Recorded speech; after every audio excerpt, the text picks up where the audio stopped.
I'm British, and I'm proud to be British, but not because of empire or inherited titles, but because of the history, the ideas, humour, culture, art. A country that gave us Shakespeare and Monty Python, that questions power, that doesn't take itself too seriously. But I'm not a royalist. I don't believe lineage confers moral or spiritual authority.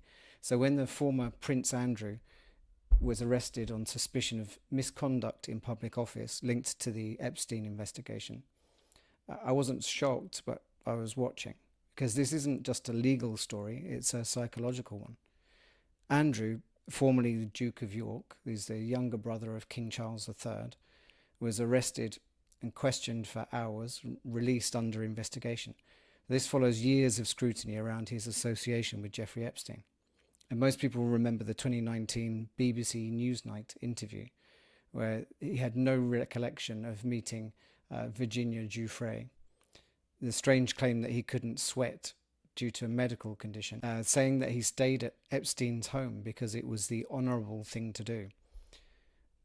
That interview mattered, not just because what he said, but how he said it. He was detached, defensive, technical. For many people, that was a moment his image cracked. The monarchy isn't just a family, it's a symbol. For some, it represents stability, continuity, tradition. So when someone high within that structure is arrested, it unsettles more than headlines. On my previous video on projection, about how we place moral weight onto public figures, I talked about how disillusionment feels personal. When the symbol wobbles, people feel it internally. It isn't just about Andrew, it's about what power is supposed to mean. I don't see monarchy as sacred. They aren't the kings and queens from fairy tales or even history. The monarchy have inherited status, but within a modern legal system. And in that system, the idea that powerful people can still be arrested matters. It reinforces something fundamental. No one's automatically untouchable. Well, almost no one. Technically, the monarch is immune to arrest in all cases. Members of the royal household are immune from arrest in civil proceedings, and no arrest can be made in the monarch's presence or within the verges of a royal palace. The British government is now considering introducing legislation to remove Andrew Mountbatten Windsor from the line of royal succession. So currently, Andrew is still the eighth in line to the throne, despite being stripped of his titles, including Prince, last October, amidst pressures over his ties to Jeffrey Epstein. So Andrew was released under investigation 11 hours after his arrest on suspicion of misconduct in public office. He's continuously and strenuously denied any wrongdoing.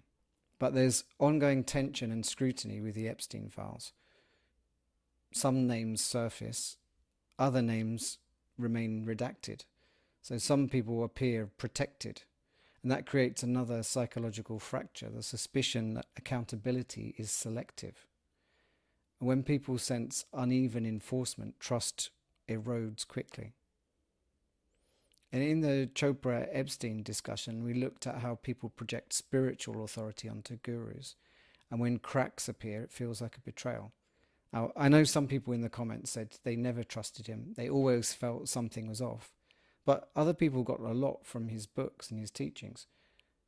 With royalty, the projection is different. It's about duty, restraint, honour. And when the behaviour doesn't align with that projection, cognitive dissonance kicks in. So some defend harder, some condemn louder, but both are attempts to stabilise internal beliefs. It isn't hysteria, it's how humans respond when power structures wobble. The deeper issue isn't guilt or innocence, that's for the courts. The real question is, how do we relate to power?